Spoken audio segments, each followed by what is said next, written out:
Hello la famille, bienvenue pour une nouvelle vidéo YouTube. Aujourd'hui, le sujet va être de savoir comment est-ce qu'on peut jongler entre plusieurs activités, mais surtout être le plus productif possible. En effet, on a tous plusieurs activités dans la semaine. Pour ma part, ça va être d'aller au boulot, de faire mes entraînements, de faire ma cuisine, de tourner et de monter mes vidéos pour mon contenu des réseaux sociaux, que ce soit du sport ou que ce soit sur de la nutrition. Comme vous pouvez le savoir, ça demande beaucoup de travail et il faut pouvoir être à même de le faire parce que c'est l'un des objectifs. Du coup, je me suis posé cette question, mais comment est-ce qu'on fait pour être le plus performant possible? Comment est-ce que les top performeurs font pour être le plus performant possible? Et j'ai fouillé et j'ai trouvé une idée qui est pas mal, que j'aimerais vous partager aujourd'hui. Win the day back. Reconquérir la journée. Le principal de cette idée, Win the day back, c'est que chaque journée est importante. Chaque journée compte. Chaque journée compte parce que ça nous permet de construire un momentum. La veille ou l'avant-veille, votre victoire ne compte plus. C'est bien, il faut être content, mais il ne faut pas être satisfait. Chaque jour, il faut pousser un peu plus loin. Et donc, pour pousser un peu plus loin, ça ne se fait pas au hasard en fait. Il faut pouvoir savoir ce qu'on va faire la journée.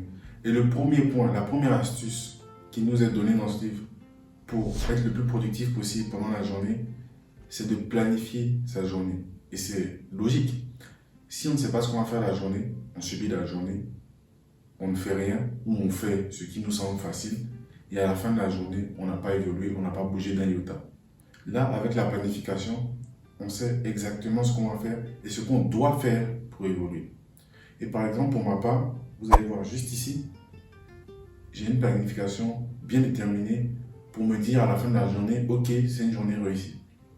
Et cette planification, ça va être tout d'abord d'avoir une nutrition et une hydratation au top. C'est essentiel pour tout ce qui est fitness, pour tout ce qui est santé. Donc ça, c'est carré, on ne bouge pas. Ensuite, ça va être de développer mon esprit, parce que le corps et l'esprit, ça ne forme qu'un. Je vais soit lire un livre de développement personnel, soit lire des études, que ce soit sur la nutrition ou sur le sport pour développer mes techniques d'entraînement, ou tout simplement écouter des podcasts. J'adore ça. Généralement, lorsque je fais de la marche ou lorsque je fais du cardio, j'écoute des podcasts qui me permettent d'avoir plusieurs perspectives de la vie. Et enfin, ça va être de pouvoir faire mes 2 entraînements. Alors, il y a un entraînement qui se fait à l'extérieur, ça va être de la marche tranquillement. Et là, je vous emmène pour le premier entraînement de moi, ma journée, ça va être la musculation. Donc j'espère que vous êtes prêts parce que là, on s'en va se faire mal là, on s'en va se faire mal, Vous voyez déjà le sourire, je suis content. Donc comme je vous l'ai dit, je vous embarque. Là on est parti pour une séance. Ça va être les épaules, les bras et les triceps. Ça va faire du sale, donc j'espère que vous êtes prêts. Go!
Ok, fin de la séance.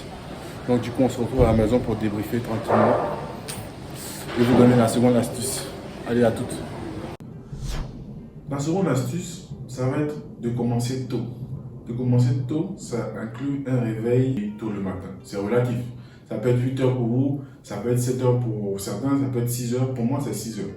Généralement, le fait de me réveiller à 6 heures me fait gagner du temps. J'ai toute la journée devant moi. Si je vais au boulot, de 6 heures à 9 heures, j'ai une plage de 3 heures. Je peux faire ma muscu, je peux me lire un livre, je peux écouter un podcast et je peux commencer mon hydratation plus rapidement. Sans être stressé, sans me prendre la tête et vraiment m'appliquer sur ces tâches qui sont critiques pour moi. Généralement, le matin, on n'est pas sujet aux interruptions, on a du temps pour soi et c'est pour ça que j'aime bien. Quand je vais à la salle, il n'y a presque personne, je n'ai pas besoin de me battre pour les machines, je n'ai pas besoin d'attendre. C'est optimal. C'est optimal.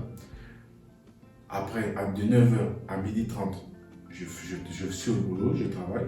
Et après, de 12h30 à 14h, je peux faire ma marche, qui est mon deuxième workout, et prendre ma pause déj. Et comme vous le voyez, avant 13h ou avant 14h, j'ai déjà fini mes tâches qui sont les plus essentielles. Il me reste juste à continuer mon hydratation et à continuer à suivre ma diète. Et à partir de 18h, 19h, je finis le taf, je suis libre. Si je veux travailler sur mes projets, je peux travailler sur mes projets. Si je veux aller boire un coup avec des amis, je peux. Si je veux me relaxer et regarder par exemple des dessins animés ou du football à la télé, je peux parce que j'ai win the day back. J'ai été productif. J'ai planifié ma journée et j'ai commencé tôt et j'ai pu faire ce que j'avais à faire. Ok, du coup, c'était les astuces que je voulais vous partager. Planifier sa journée et commencer tôt. Ça va vous permettre d'être le plus productif possible et de conquérir cette journée. Voilà. Donc moi, je suis vraiment content d'avoir partagé ça avec vous. J'espère que ça vous donne des idées et que ça vous permettra de créer ce momentum. Et surtout, chaque journée compte. Vous reposez pas sur la journée de la veille. Si vous avez un objectif, j'en sais rien, par exemple, vous avez fait 10 000 pas la veille, c'est cool. Mais le lendemain, les compteurs sont remis à zéro. On repart. Et vous verrez que d'ici là, vous aurez beaucoup de gains. Vous aurez une confiance qui va se décupler. Et qui sait, peut-être que vous allez sauver le monde. Allez, bisous, prenez soin de vous.